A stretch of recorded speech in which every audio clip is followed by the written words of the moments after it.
guys, welcome back to my channel and welcome back to the third episode of our Real Talk video series.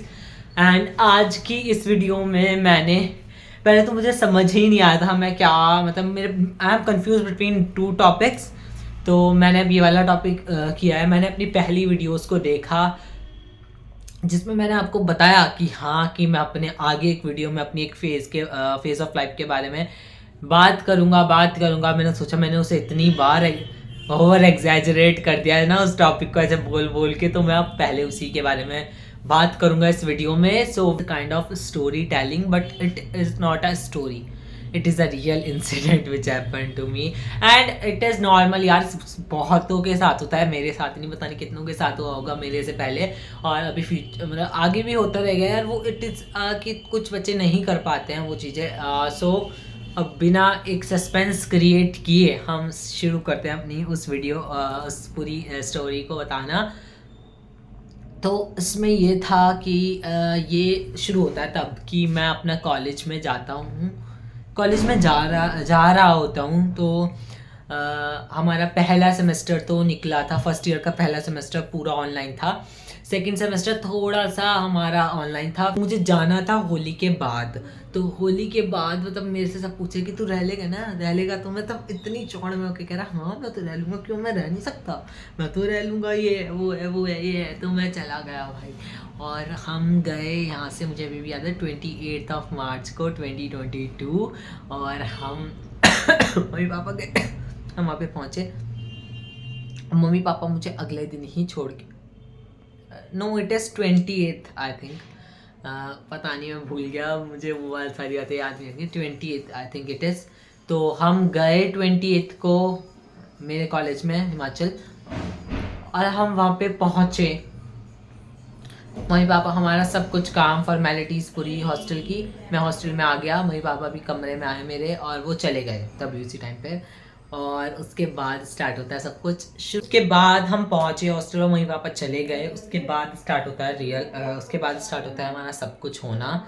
उसके बाद शाम तक तो मुझे सही रहा कि जिन लोगों को मैंने ऑनलाइन देखा उनको मैंने ऑफलाइन देखा, उनके रूम में गया, थोड़ा बहुत हमने ऐसे किया, ठीक हो गया. रात हो गई, मेरा मन लगा, ऐसा नहीं है कि मेरा मन नहीं लगा. उसके कुछ दिन बाद ऐसे होता गया. उसके बाद पता नहीं एग्ज़ाम्स आने लगे. मुझे एनजाइटी, मतलब एग्ज़ाम्स की एनजाइटी देखो नहीं थी, वो एग्ज़ाम्स की एनजाइटी बन गई थी इनडायरेक्टली, क्योंकि मैं क्या था कि बहुत ज़्यादा मतलब मुझे वहाँ पे बिल्कुल भी मन नहीं लग रहा था वहाँ पे मेरा उस एटमॉस्फेयर में कि बस चारों तरफ इधर भी पहाड़ उधर भी पहाड़, इधर बस एक रूम, यहाँ से जाओ कैदियों की तरह 7 बजे कर वो 7:30 से 9:30 तक, बस इतने बजे तक तुम्हें नाश्ता मिलेगा, इतने बजे तक खाओ, फिर वापस आओ दोपहर, मतलब वापस आओ. कुछ दिन तक तो ऐसे ही रहा, हमारी इतनी क्लासेस नहीं हुई. उसके बाद हुआ कि हम दोपहर को जाओ, इतने से इतने बजे तक खाना मिलेगा, फिर शाम को आ जाओ, फिर शाम को खाना खाओ. मुझे बिल्कुल ऐसा लग रहा कि तुम जैसे जेल में हो. और मुझे मैं तो इसलिए ही, मेरा एक रीज़न था कि मैंने, एक नहीं यही रीज़न था कि मैंने हॉस्टल छोड़ा कि मेरा तो बिल्कुल बाहर, अब मैं जहाँ रह रहा हूँ वहाँ पे फिर भी मैं इतना ज़्यादा कंफर्टेबल हूँ, मैं अपने बिल्कुल जैसे घर में रहता हूँ वैसे ही रहता हूँ. वहाँ पे मुझे बहुत ही ज़्यादा इतना ज़्यादा मुझे प्रेशर सा फील हो रहा था, पता नहीं किस बात का. मेरी सांस हाफने लग गया था ऐसे ही रूम पे बैठे मुझे सांस नहीं आती थी. मुझे ऐसा होता था कि भाई पता नहीं क्या हो रहा है यहाँ पे. मैं ऐसे करके फ़ोन पे भी ऐसे करके बात करता था. ऑब्वियसली मैं रोता भी था, मुझे बिल्कुल मन नहीं लगता था. मैं कहता था नहीं मुझे नहीं जाना. फिर मेरा ऐसा हो गया कि मम्मी पापा ने कहा कोई बात नहीं तू आ जा वापस, ये सब वो, थोड़ी डांट भी पिटी. और उस सेमेस्टर मैंने इतने घर के चक्कर काटे हैं ना, हर हफ्ते में घर दिखाई देता था यहाँ पे, तब वो इतने दूर था, एक दिन आने और एक दिन जाने में लगता था. फिर भी मैं 2 दिन की भी छुट्टी होती तो मैं आ जाता था, तो कि मुझे एक दिन मिलता था यहाँ पे रहने का, फिर भी मैं आ जाता था. कभी कोई बहाना ऐसे करके, बट मेरा मन ही नहीं लगता था. आई डोंट नो मैं क्या करता, मुझे समझ नहीं आता. उसके बाद मेरे एग्ज़ाम्स थे हमारे, एक T2 होते हैं वो थे. तो उसमें मैंने कहा मम्मी मेरा तो बिल्कुल भी नहीं पढ़ा जा रहा, मैं कैसे करूँगा, और मेरा बिल्कुल मन ही नहीं लग रहा, तो मैं पढ़ूँ क्या. मतलब मम्मी कहते थे कि फ़ोन चला ले, कोई बात नहीं. मेरे पापा ने ये कहा कि तू फ़ोन चला ले, अपने मज़े कर, मस्ती कर, अभी तो पढ़ने पे इतना ध्यान मत दे.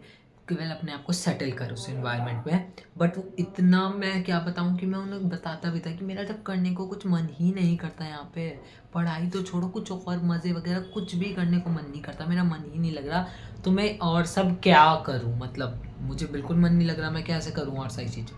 उसके बाद ऐसे होता गया, फिर मेरी मम्मी आई मेरे एग्ज़ाम्स में, जिससे कि मुझे थोड़ा रिलैक्स था मिला, जबकि वो एक ही दिन आई थी। और मुझे अभी भी याद है मम्मी उधर से आ रही थी, और मैंने जैसी मम्मी को देखा मैं इतनी ज़ोर से भागा, मैं इतनी ज़ोर से रोया मम्मी को, भाई इतने में बता नहीं सकता, मैं बहुत रोया था। उसके बाद मम्मी 1-2 दिन रुकी, मैंने मम्मी से कहा मम्मी मत जाओ, मैं इतना रो रहा भाई, इतना ज़्यादा मैंने रोया।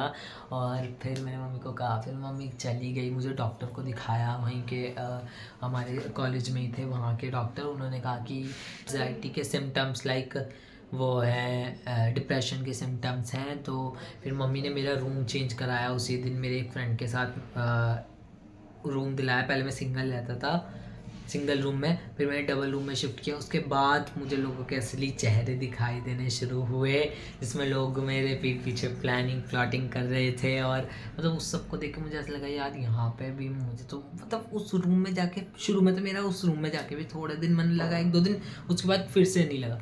आई नो मैंने वो मार्च से लेके जून तक, 18 जून को मेरी छुट्टियां पड़ी थी, 17 जून को।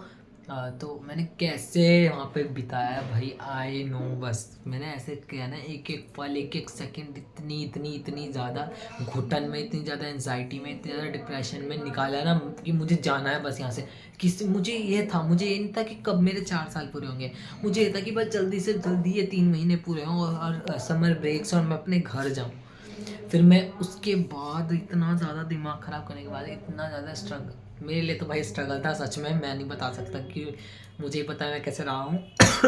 सब कुछ करने के बाद T2 हो गए, T3 हो गए, सब कुछ हो गया अच्छे से, T2 हो गए, T3 हो गए, सारे प्रैक्टिकल्स हो गए, सब कुछ अच्छे से हो गया। उसके बाद छुट्टियाँ हुई, मम्मी मुझे लेने आई, हम छुट्टियों में घर आए। उसके बाद मुझे, जिस दिन से मैं आया था, पहले तो हम वृंदावन गए थे उस छुट्टियों में, तो बस उस पीरियड के लिए वहाँ पे मैं था, but back of my mind मेरे यही चल रहा था कि मुझे वापस जाना है यार, मुझे अब जाना है, जुलाई में वापस जाना है, मैं कैसे रहूँगा, कैसे करूँगा। तब कि उस टाइम तक मैंने पीजी ले लिया था, मैंने उस टाइम के मैं पीजी लास्ट में पीजी लेके उसमें सेटल होके तभी आया था यहाँ पे छुट्टियों में। और उसके बाद मैंने मम्मी से कहा मुझे नहीं जाना। फिर मैंने ट्राई किया कि मैं कहीं और दूसरे कॉलेज में चला जाऊँ, कि वहाँ तो मेरा बिल्कुल भी मन नहीं लग रहा था। हमने ऐसे ऐसे ट्राई किया, पर मेरे पापा नहीं माने, उन्होंने कुछ कहा, पता नहीं क्या हुआ। तो उसके बाद नहीं, फिर मैंने डिसीजन लिया वहीं पे रहूँगा। फिर मैं वहीं पे चला गया छुट्टियों के बाद। उस छुट्टियों में मैंने बिल्कुल कुछ भी नहीं पढ़ा। लास्ट के 1 महीना तो मैंने घर में भी कुछ इतनी अजीब सी फीलिंग आई थी ना, वापस जाना है, मेरे दिमाग में 24 घंटे में खाना। 1 साल, जब मुझे 1 साल हुआ ना अभी वहाँ पे रहते उससे 1 साल में अभी भी होता है कि जाने से 1 दिन पहले ना मुझे खाने का, ना कुछ खाने का, ना पीने का, ना कुछ खाने का, ना कुछ, मतलब ना फ़ोन चलाने का, किसी भी चीज़ का मन नहीं करता, क्योंकि दिमाग में चलता रहता है कि यार जाना है वापस, फिर से वहीं जाना है। अभी भी होता है बट बहुत कम होता है, पर उस टाइम पे इतना ज़्यादा होता था। मैं मम्मी से कहता था मैं मुझे नहीं खाना, मेरा मन ही नहीं है कुछ भी खाने का, मेरा कुछ करने का मन नहीं है। मैं ऐसे ही लेटा रहता था कि यार कल को जाना है मुझे। उस रात को जिस दिन जाना होता था ना, मुझे सुबह की मेरी ट्रेन होती है, उसी से मैं जाता हूँ। तो उस रात को मुझे पूरी रात बेचैनी रहती थी, पूरी रात एंजाइटी रहती थी, मैं सो ही नहीं पाता था, मुझे नींद आती ही नहीं थी, तो मैं सोता कैसे। और ऐसे ही होता था। ऐसे बताने के लिए तो बहुत सारी चीज़ें आते हैं, बट मुझे, मतलब मैं कहूँगा कि भगवान ऐसे किसी को भी ना करे भाई। मुझे पता है इतनी गंदी, इतनी अजीब सी वो फीलिंग होती है ना, मन करता है कि बस खुद को मार दो। सच में यही वाला मन करता था मेरा। और ऐसी बातें मैं मम्मी पापा से बोल भी दी थी कि नहीं मेरा मन नहीं कर रहा, मैं ये कर लूँगा, मतलब मैंने ऐसे बोल दिया था फ़ोन पे। ऑब्वियसली मैंने करा नहीं था, मतलब मैं आज यहाँ कैसे होता। तो इसलिए मैं कहता हूँ कि हाँ, मैं बहुत ज़्यादा थैंकफुल हूँ भगवान जी का, बहुत ज़्यादा थैंकफुल हूँ कान्हा जी का, कि उन्होंने मुझे उस फेज़ से निकाला इन द सेंस कि ऐसे नहीं कि निकाल दिया, मतलब इन द सेंस उन्होंने मुझे वो लड़ने की शक्ति दी, मुझे उस फेज़ से लड़ना सिखाया। और one of my biggest learning college जाके यही वाली हुई है, लाइफ की ही यही लर्निंग के लिए बेसिकली। तो मैं मतलब यही लर्निंग होती है यार। पढ़ाई वाला तो सब पढ़ ही लेता है, बट ये जो लर्निंग कि तुम्हें कि इस फेस से कैसे लड़ना है, तुम्हें उस एनजाइटी से कैसे डील करना है, तुम्हें उस डिप्रेशन से कैसे डील करना है, किसी भी तुम्हें नए माहौल में नए इन्वायरमेंट में जाना है, तुम कैसे ढालोगे अपने आप को, कैसे तुम्हें मतलब अब मुझे कहीं भी नई जगह भेज दो, अब मुझे वैसा नहीं होगा ऑब्वियसली कि घर का ये हो रहा है। वो वाला डर मेरे अंदर से निकाल दिया भगवान ने, and I am very thankful for this. उसके बाद मैं वापस गया छुट्टियों के बाद, और अगस्त में मैंने ऐसे ऐसे चलता रहा। अगस्त में मेरा मन नहीं लग रहा, फिर से वहाँ पे मेरा मन नहीं लगा जुलाई अगस्त में, और अगस्त के स्टार्टिंग में मुझे वहाँ पे चिकन पॉक्स हो गई। और इतनी ज़्यादा मेरी हालत ख़राब थी ना कि मैं बेड से, मैं वहाँ मेरे यहाँ पे पास में बिस्किट रखा हुआ है, मैं बिस्किट उठा के खा नहीं पा रहा हूँ, मैं पैर पे रख रहा हूँ ना ज़मीन पे, पैर में खड़ा नहीं हो पा रहा हूँ, इतनी ज़्यादा मेरे अंदर कमज़ोरी आ गई थी, बहुत ही ज़्यादा। फिर मम्मी आई मेरी वहाँ पे, मैं लिटरली मुझसे चला नहीं जा रहा, फिर भी मैं, हमारे यहाँ पे कहते हैं ना कि जैसे चिकन पॉक्स में अगर तुम नीम होता है ना, नीम के पत्ते वगैरह तुम अपने पास रखते हैं, काफ़ी जगह कहते होंगे माता माता बोलते हैं, मतलब माता बोलते हैं हमारे यहाँ भी चिकन पॉक्स को, तो उसमें कहते हैं कि नीम के पत्ते अपने पास रखने चाहिए, नीम के पत्ते से ही लास्ट में नहाते हैं जब ठीक हो जाती है। और मेरी इतनी गंदी वाली निकली थी ना, मेरे पूरे फेस पे निशान हो गए थे। मैंने बताया हुआ भी है कि मैंने क्यों स्टार्ट किया, मतलब एक स्किन केयर के वाली वीडियो में, मतलब ऐसे ही मैंने बताया था कि मेरी चिकन पॉक्स निकली थी। तो फिर मैंने वो उसके निशान अभी भी कहीं कहीं पे हैं मेरी बॉडी पे हैं, इतने ज़्यादा, इतनी मोटे मोटे वाले। पहले मैं सर से निकलने शुरू हुए, उस पर इतनी ज़्यादा खुजली होती थी, इतनी भयंकर वाली खुजली होती थी ना कि मन करता था बस ऐसे कर दे, इससे इतनी अजीब सी वाली फील होती थी भाई, खुजली होती थी, मैं कर नहीं पाता। फिर मम्मी आई थोड़े दिन बाद वहाँ पे, उन्होंने मेरा ख्याल रखा, वो सब हुआ मुझे, क्योंकि घर का ही खाते हैं, उसमें बाहर का तो तुम खा ही नहीं सकते। फिर मम्मी जाती थी बाहर से, मुझे कोई केवल बिल्कुल सादी रोटी बनवा के लाती थी कहीं से, पास में जो ढाबे वगैरह थे उनसे, और वही फिर मैं खाता था, वरना मैं तो नहीं कर पाता, मुझे इतनी ज़्यादा कमज़ोरी आ गई थी। उसके बाद होता गया, फिर मम्मी जाने लगी, मैं ठीक हो गया, मुझे फिर भी इतना रोना आया। मैंने कहा मम्मी मत जाओ। फिर मम्मी ने कहा कि फिर ही मेरा बर्थडे आने वाला था 20 अगस्त को, मम्मी ने कहा अब तो तू आ ही रहा है थोड़े दिन बाद। फिर मैं आया यहाँ पे अपने बर्थडेज पे, है ना, 19 को, मुझे याद है 19 को जन्माष्टमी थी उस बार, और मैं 19 की मतलब 18 की रात को यहाँ पे पहुँचा, एक तो वही 1 बजे के बाद में, और हमने जन्माष्टमी मनाई, मैं सब मना भी रहा, अपना बर्थडे भी सेलिब्रेट करा, पर मेरे पीछे से माइंड में ये चल रहा मुझे जाना है, मुझे नहीं जाना वापस मुझे नहीं जाना वापस वहाँ पे, मेरे माइंड में यही चल रहा पीछे से। और फिर ऐसा डिसाइड किया कि लास्ट में कि हाँ कि मेरे घर से कोई जाएगा मेरे साथ रहने वहाँ पे, भले वो कुछ दिन रहे, लगातार रहेगा, जैसे कि मैं वहाँ पे कंफर्टेबल हो जाऊँ। बट मेरी मम्मी नहीं जा सकती थी क्योंकि उनकी ड्यूटी होती है कहीं पे, मतलब अपने ऑफिस में, तो वो नहीं जा सकती थी, तो ऑब्वियसली हमारे घर में उसके बाद फिर मैंने मना कर दिया, मेरे घर वालों ने समझाया मुझे, मैंने खुद को समझाया कि यार मैं ऐसे नहीं करूँगा कि हाँ मुझे किसी और पर डिपेंडेंट होना पड़े किसी के रहने के लिए। डिपेंडेंट इन द सेंस कि कोई पैसों वैसों के लिए नहीं, इमोशनली, और इमोशनली किसी पर डिपेंड होना, it is a very big thing, तुम्हें नहीं होना चाहिए। मैं पर्सनली बताऊंगा, तुम खुद से लड़ना सीख लो उस इमोशन से। आप 1 महीने 2 महीने 3 महीने 1 साल 2 साल सीख जाओगे तुम, पर हारना मत। और प्लीज़ किसी को ऐसे इमोशनल सपोर्ट ले लेना, बट सपोर्ट लेना और उस किसी पे इमोशनली डिपेंडेंट हो जाना में बहुत बड़ा डिफरेंस है। अगर तुम किसी पे इमोशनली डिपेंडेंट हो जाओगे तुम कुछ नहीं सीख पाओगे अपनी लाइफ में, and that is I am telling you with my experience. Emotionally dependent मत होना। उसके बाद ऐसा हुआ कि मैं चला गया वापस, उसके बाद सितंबर गया, अक्टूबर गया, नवंबर गया, मेरा मन लगना स्टार्ट हो गया धीरे धीरे चलता चला गया। उसके बाद मुझे थोड़ा थोड़ा होता था, मैं दिवाली पे आया फिर सीधा घर पे, और दिवाली पे आया। उसके बाद मेरा फिर से मैंने वहीं जहाँ पे मैंने रूम लिया है वहाँ पे फिर मैं नीचे वाले रूम में गया, चेंज किया मैंने रूम, और उस रूम ने तो मतलब नहीं, ये वाली बात है, जैसे मैं बर्थडे से वापस गया 21 को, मैंने उसी दिन मैं पहले ही बोल के आया था अपने लैंडलॉर्ड से कि मुझे नीचे वाला रूम चाहिए, तो मैं नीचे वाले रूम में चला गया क्योंकि ऊपर वाले रूम में बहुत कम स्पेस था। उस नीचे वाले रूम ने भाई क्या कमाल दिखाया, मतलब टच वुड कि मेरा मन लगना स्टार्ट हो गया वहाँ पे और अपने आप से ही। तब अब इतना कुछ नहीं होता था, बिल्कुल भी अब कुछ इतना नहीं होता था, बट ये होता था फिर कि जैसे मैं दिवाली पे घर आया, फिर दिवाली से वापस जाते मुझे थोड़ा थोड़ा सा होता था, ऐसे होने लगा, मेरा मन लगने लगा, वो भी बहुत बहुत बहुत बहुत अच्छे से लगने लगा भगवान की कृपा से। तो यही है वो फेज़ ऑफ माई लाइफ की कहानी की पूरा एक मान लो आप मार्च अप्रैल मई जून जुलाई अगस्त तक तो रहा था मुझे, तो ऑब्वियसली 6 महीने आधे साल वही मैं जो कहता वो स्पेशली शुरू के 3 महीने मेरे लिए बहुत ही ज़्यादा डिफ़िकल्ट थे। और जुलाई वाला महीना बहुत ज़्यादा डिफ़िकल्ट था, अगस्त वाला महीना बहुत ज़्यादा डिफ़िकल्ट था, बट हाँ कि मैंने रिकवर कर लिया। तो यही थी मेरी वो फेज़ ऑफ लाइफ जो मैं बताना चाहता था। ऑब्वियसली सुनने में भले ही तो ऐसा लगे कि हाँ यार इतना भी कुछ नहीं है, वो नहीं है, बट मुझे पता है बहुत बहुत बहुत कुछ होता है जिसका मन नहीं लगता।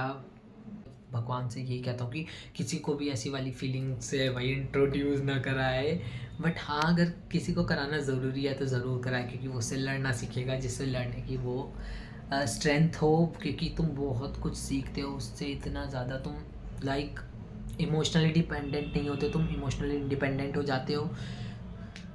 उसी दौरान मैंने ये नहीं किया कि ये सिंगल चीज़ है, उसी के दौरान मैंने बहुत सारी चीज़ें सीखी भाई, कैसे लोगों को पहचानना फर्स्टली, दूसरा तीसरा कैसे तुम सिचुएशन से डील करोगे कि जिसमें तुम पहले नहीं रहे हो, तुम्हारे पास नहीं है कोई बताने के लिए, शेयर करने के लिए, तुम कैसे उसे अपने आप से डील करोगे किसी की बिना हेल्प लिए कि मैं इसमें क्या करूँ।